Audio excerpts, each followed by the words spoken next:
ಶಿವಕುಮಾರ್ ರಾಜ್ಯದ 25ನೇ ಸಿಎಂ ಆಗಿ ಪ್ರಮಾಣ ವಚನವನ್ನ ಸ್ವೀಕಾರ ಮಾಡಲಿದ್ದಾರೆ. ಪದಗ್ರಹಣಕ್ಕೂ ಮುನ್ನ ಅಜ್ಜಯ್ಯನ ಮಠಕ್ಕೆ ಡಿಕೆಶಿ ಭೇಟಿ ನೀಡಿದ್ದಾರೆ. ಇಂದು ಡಿಕೆ ಶಿವಕುಮಾರ್ ನೂತನ ಸಿಎಂ ಆಗಿ ಪದಗ್ರಹಣ ಮಾಡ್ತಾರೆ. ಪದಗ್ರಹಣಕ್ಕೂ ಮುನ್ನ ಅಜ್ಜಯ್ಯನ ಮಠಕ್ಕೆ ಡಿಕೆಶಿ ಭೇಟಿ ನೀಡಿದ್ದಾರೆ. ನಾಗರಬಾವಿಯಲ್ಲಿರೋ ಅಜ್ಜಯ್ಯನ ಮಠಕ್ಕೆ ಭೇಟಿ ನೀಡುವ ಸಾಧ್ಯತೆ. ತಡರಾತ್ರಿ 2:30 ಅಜ್ಜಯ್ಯನ ಮಠದಲ್ಲೇ ಪ್ರಾರ್ಥನೆ ಸಲ್ಲಿಸಿದ್ರು. ಅಜ್ಜಯ್ಯನ ಮಠದಲ್ಲೇ ಇದ್ದ ಡಿಕೆ ಶಿವಕುಮಾರ್ ಹಾಗೆ ಅವರ ಸಹೋದರ ಡಿಕೆ ಸುರೇಶ್ ಇಂದು ಮತ್ತೆ ಅಜ್ಜಯ್ಯನ ಮಠಕ್ಕೆ ಭೇಟಿ ನೀಡ್ತಾರೆ ಡಿಕೆ ಶಿವಕುಮಾರ್.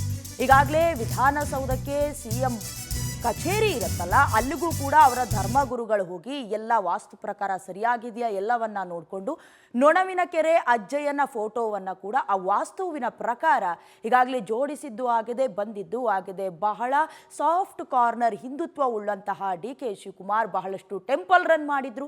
ಅದಾದ ನಂತರದಲ್ಲಿ ಪ್ರಯತ್ನಗಳು ಫಲ ಕೊಡದೇ ಇದ್ರು, ಪ್ರಾರ್ಥನೆ ಫಲ ಕೊಡುತ್ತೆ ಅನ್ನುವಂಥ ರೀತಿಯಲ್ಲಿ ಬಹಳಷ್ಟು ದೇವಸ್ಥಾನಗಳಿಗೂ ಹೋಗಿ ಬಂದರು. ಅದೇ ರೀತಿ ಈಗ ಅಜ್ಜಯ್ಯನ ದೇವಸ್ಥಾನಕ್ಕೆ ಅಥವಾ ಆ ಮಠಕ್ಕೆ ಹೋಗಿ ಬರ್ತಾರೆ. ಅವರ ಜೊತೆಗೆ ಅವರ ಸಹೋದರ ಸುರೇಶ್ ಅವರು ಕೂಡ ಬೆಂಬಲವಾಗಿ ಸಾಥ್ ನೀಡಿದ್ರು. ಜೊತೆಗೆ ಇವತ್ತು ಕೂಡ ಪದಗ್ರಹಣದಕ್ಕೂ ಮುಂಚಿತವಾಗಿ ಮಠಕ್ಕೆ ಹೋಗ್ತಾರೆ ಅನ್ನುವ ಮಾಹಿತಿ ಸಿಗ್ತಾ ಇದೆ.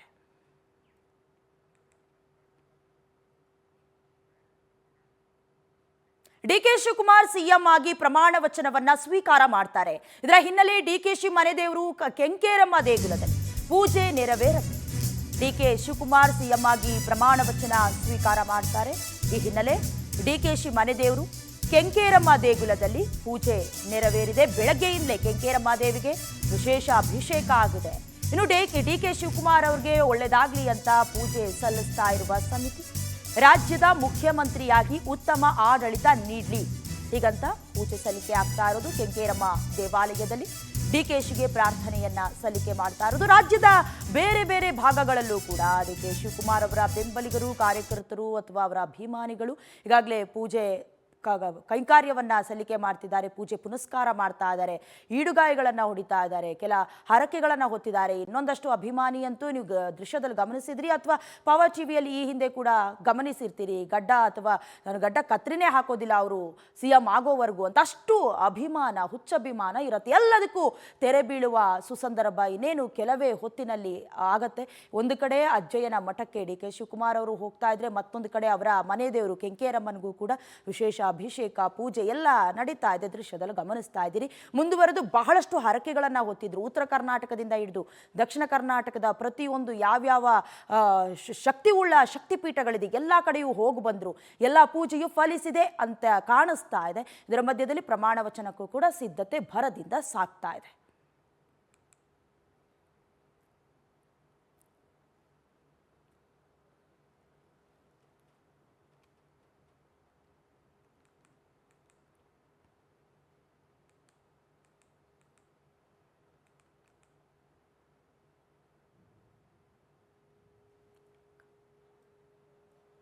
ನೋಡಿ, ಕೆ ಶಿವಕುಮಾರ್ ಅವರು ಸಿಎಂ ಆಗಬೇಕು ಅಂತ 6 ತಿಂಗಳ ಹಿಂದಿನಿಗಿಂತ ಅಲ್ಲಿ ಸೂಚನೆ ಸಿಕ್ಕಿತ್ತು. ಅದಕ್ಕಿಂತ ಮುಂಚೆ ಸಿಎಂ ಆಗ್ತಾರೆ ಅನ್ನುವಂಥ ನಿರೀಕ್ಷೆಗಳನ್ನ ಇಟ್ಕೊಂಡಿದ್ರು. ಅವರ ಪರವಾಗಿ ಶಾಸಕರು, ಸಚಿವರು ಆಗಾಗ ಸಿಕ್ಕಲ್ಲೆಲ್ಲ ಬ್ಯಾಟ್ ಬೀಸ್ತಾ ಇದ್ರು. ಅದರ ಜೊತೆಗೆ ಎಲ್ಲೆಲ್ಲಿ ಹೋಗಿ ಬರ್ತಾರೋ ಅಲ್ಲೆಲ್ಲ ಜಯ ಘೋಷಗಳು ಕೇಳಿ ಬರ್ತಾ ಇತ್ತು, ಮುಂದಿನ ಸಿಎಂ ನೀವೇ ಅಂತ.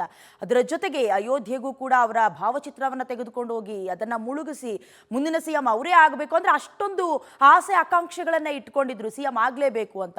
ಸತತ ಪ್ರಯತ್ನವೂ ಇತ್ತು ಬಿಡಿ. ಅದರ ಜೊತೆಗೆ ಈಗ ಟೈಮ್ ಒದಗಿ ಬಂದಿದೆ. ಅದರ ಜೊತೆಗೆ ಸಂಪುಟ ರಚನೆ ಆಗಬೇಕು, ಉಪಮುಖ್ಯಮಂತ್ರಿ ಹುದ್ದೆಯನ್ನ ಕೂಡ ಫೈನಲ್ ಮಾಡಬೇಕು. ಇದೆಲ್ಲದರ ಮಧ್ಯೆ ಈಗಾಗಲೇ ಅನ್ನದಾನ ಅಥವಾ ವಿಶೇಷ ಪೂಜೆ, ಹೋಮ ಹವನ ಎಲ್ಲವೂ ಕೂಡ ಆಗ್ತಾ ಇದೆ. ಜೊತೆಗೆ ಇವತ್ತು ಪದಗ್ರಹಣದ ನಿಮಿತ್ತ ಬೇರೆ ಬೇರೆ ಜಿಲ್ಲೆಗಳಿಂದ, ಬೇರೆ ಬೇರೆ ಭಾಗಗಳಿಂದಲೂ ಕೂಡ ಅಭಿಮಾನಿಗಳು ದೌಡಾಯಿಸುವಂತಹ ನಿರೀಕ್ಷೆ ಇದೆ.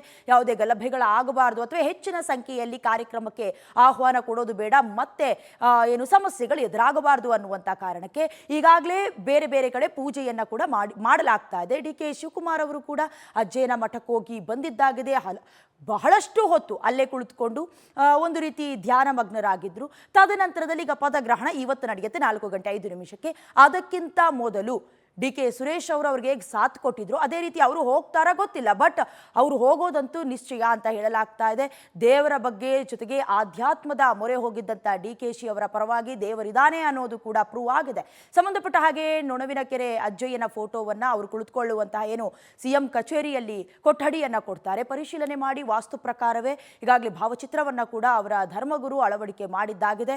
ವಿಶೇಷ ಪೂಜೆಗಳು ಕೂಡ ನೆರವೇರ್ತಾ ಇದೆ. ಇನ್ನು ಮನೆ ದೇವರು ಕೆಂಕೇರಮ್ಮ ದೇಗುಲದಲ್ಲೂ ಕೂಡ ವಿಶೇಷ ಅಭಿಷೇಕ ಪೂಜೆ ಎಲ್ಲವೂ ಕೂಡ ನೆರವೇರ್ತಾ ಇದೆ. ಒಂದು ಕಡೆ ದೇವರ ಅಭಯ ಕೆ ಶಿವಕುಮಾರ್ ಅವರ ಮೇಲಿತ್ತು, ಅದು ಫಲಿಸಿದೆ ಅಂತ ಹೇಳಿದ್ರು ಕೂಡ ತಪ್ಪಾಗ್ಲಿಕ್ಕಿಲ್ಲ.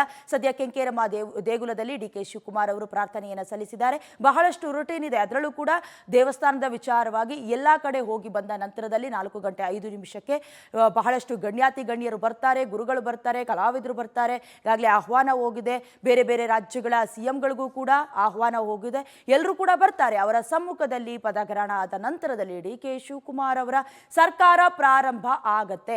ಇದರ ಮಧ್ಯದಲ್ಲಿ ಈಗಾಗಲೇ ಪೂಜೆ ಕೈಂಕರ್ಯ ಎಲ್ಲವೂ ಕೂಡ ನೆರವೇರ್ತಾ ಇರೋದು. ಹಾಗೆ ರಾಹುಲ್ ಗಾಂಧಿ ಅವರು ಕೂಡ ಇಲ್ಲಿವರೆಗೂ ಬಂದಿಲ್ಲ. ಎಲ್ಲವೂ ಕೂಡ ದೆಹಲಿ ಮಟ್ಟದಲ್ಲೇ ಆಗ್ತಾ ಇರೋದು. ಕೆ.ಸಿ. ವೇಣುಗೋಪಾಲ್, ಸುರ್ಜೇವಾಲಾ ಅವರನ್ನ ಹೊರತುಪಡಿಸಿದ್ರೆ ಮಲ್ಲಿಕಾರ್ಜುನ ಖರ್ಗೆ ಅವರು, ಅದು ಬಿಟ್ಟರೆ ರಾಹುಲ್ ಗಾಂಧಿ ಅವರು ರಾಜ್ಯಕ್ಕೆ ಬಂದಿರಲಿಲ್ಲ. ಇವತ್ತಾದರೂ ಬರ್ತಾರಾ ಅನ್ನುವಂಥ ಪ್ರಶ್ನೆ ಇದೆ. ಇದರ ಮಧ್ಯದಲ್ಲಿ ಸಿದ್ದರಾಮಯ್ಯ ಅವರನ್ನು ಕೂಡ CWC ಕಮಿಟಿಗೆ ಆಯ್ಕೆ ಮಾಡಿರೋದು ಬಹಳಷ್ಟು ಕುತೂಹಲ ಮೂಡಿಸ್ತಾ ಇರೋದು. ಒಟ್ಟಿನಲ್ಲಿ ದೇವರ ಮೊರೆ ಹೋಗಿರುವ ಕೆ ಶಿವಕುಮಾರ್ ಅವರ ಪದಗ್ರಹಣ ಇನ್ನೇನು ಕೆಲವೇ ಹೊತ್ತಿನಲ್ಲಿ ನಡೆಯುತ್ತೆ.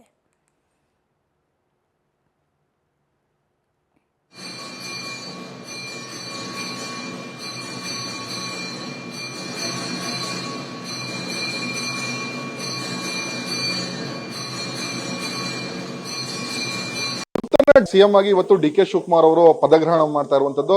ಕೆ ಶಿವಕುಮಾರ್ ಪಟ್ಟಾಭಿಷೇಕಕ್ಕೆ ಇನ್ನೇನು ಕ್ಷಣಗಳನ್ನೇ ಶುರುವಾಗಿರುವಂತದ್ದು.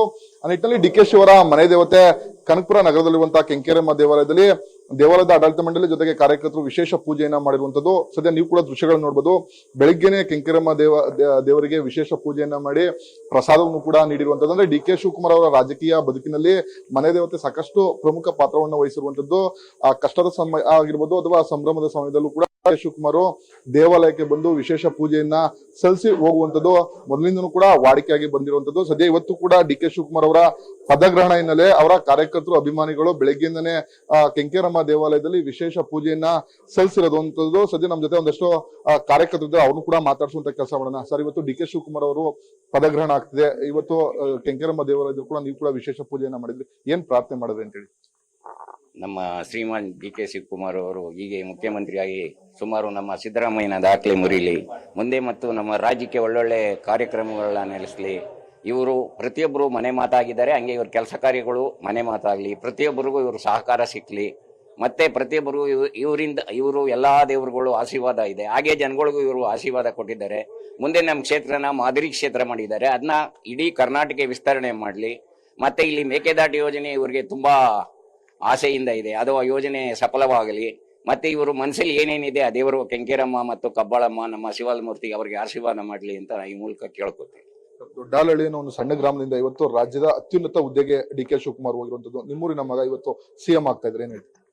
ಅದು ಬಹಳ ಸಂತೋಷ ಆಗಿದೆ ಸರ್. ಹಳ್ಳಿಲಿ ಹುಟ್ಟಿ ಬೆಳೆದಿ ಇವತ್ತು ಒಂದು ಚಿಕ್ಕ ಅಧಿಕಾರದಿಂದ ದೊಡ್ಡ ಅಧಿಕಾರಕ್ಕೆ ಏರುವಂತ ಅವರಿಗೆ ಒಂದು ಅವಕಾಶ ಸಿಕ್ಕಿದೆ. ಆ ಅವಕಾಶನ ಅವರು ಪೂರ್ಣ ಪ್ರಮಾಣದಲ್ಲಿ ಬಳಸಿಕೊಂಡು ಅತಿ ಹೆಚ್ಚಿನ ಕೆಲಸ ಮಾಡಿ ರಾಜ್ಯದಲ್ಲಿ ಪ್ರಮುಖವಾದ ಒಂದು ಹೆಸರು ಮಾಡತಕ್ಕಂಥ ಕೆಲಸ ಮಾಡಿ ಇನ್ನೂ ಮುಂದಿನ 5 ವರ್ಷನೂ ಅವರೇ ಸಿಎಂ ಆಗ್ಲಿ ಅಂತ ಬಯಸ್ತೇವೆ ಸರ್. ಸುದೀರ್ಘ 40 ವರ್ಷಗಳ ರಾಜಕೀಯ ಕೆ ಶಿವಕುಮಾರ್ ಅವರ ಜೀವನ ಇನ್ನೇನು ಅಂತ ಅತ್ಯುನ್ನತ ಹುದ್ದೆಯನ್ನು ಏರುವಂತದ್ದು ಕೆಲವೇ ಕ್ಷಣಗಳು ಬಾಕಿ ಇರುವಂತದ್ದು. ಇವತ್ತು ಪದಗ್ರಹಣ ಮಾಡ್ತಾ ಇದ್ದಾರೆ. ನಮ್ಮ ನೆಚ್ಚಿನ ನಾಯಕರಾದ ಕೆ ಶಿವಕುಮಾರ್ ಅವರು 40 ವರ್ಷಗಳ ಕಾಲ ರಾಜಕಾರಣವನ್ನ ಹೆಚ್ಚಿನ ಕ್ಷೇತ್ರದಲ್ಲಿ ಕಾಲ ಕಳೆದು ಅಭಿವೃದ್ಧಿಯ ಬಗ್ಗೆ ಚಿಂತನೆಯನ್ನ ಮಾಡಿ ಕನಕಪುರ ತಾಲೂಕಿನ ಎಲ್ಲ ಅಭಿವೃದ್ಧಿ ಬಗ್ಗೆ ಚಿಂತನೆಯನ್ನ ಮಾಡಿದ್ದಾರೆ. ಅವರು ಇನ್ನು ರಾಷ್ಟ್ರ ಮಟ್ಟಕ್ಕೆ ರಾಜಕಾರಣದಲ್ಲಿ ಬೆಳೆಯಬೇಕು ಅಂತ ಹೇಳಿ ಇವತ್ತು ಕೆಂಕೇರಮ್ಮ ದೇವಸ್ಥಾನದ ಒಂದು ಪೂಜೆಯನ್ನ ನಮ್ಮ ಭಕ್ತ ಮಂಡಳಿ ಕೆಂಕೇರಮ್ಮ ಭಕ್ತ ಮಂಡಳಿ ಏರ್ಪಡಿಸಿತ್ತು. ಇವತ್ತು ಏರ್ಪಡಿಸಿ ಪೂಜೆ ಮಾಡಿ ಅವರಿಗೆ ಒಳ್ಳೆಯ ಆಯಸ್ಸನ್ನು ಒಳ್ಳೆಯ ಅಧಿಕಾರವನ್ನು ಕೊಡಬೇಕು ಅಂತ ಕೇಳ್ಕೊಂಡಿದ್ದೀವಿ. ಇದಿಷ್ಟು ಅಂದ್ರೆ ಅಭಿಮಾನಿಗಳ ಕಾರ್ಯಕರ್ತರು ಹೇಳ್ತಾ ಇರುವಂತದ್ದು. ಮುಂದೆ ಮತ್ತಷ್ಟು ಅಧಿಕಾರ ಸಿಗ್ಲಿ ಡಿ ಕೆ ಶಿವಕುಮಾರ್ ಅವರಿಗೆ ಅಂತೇಳಿ ನಾವು ಕೆಂಕೇರಮ್ಮ ದೇವಾಲಯದಲ್ಲಿ ಪೂಜೆಯನ್ನು ಸಲ್ಲಿಸಿದೀವಿ ಅಂತ ಹೇಳ್ತಾ ಇರುವಂತದ್ದು.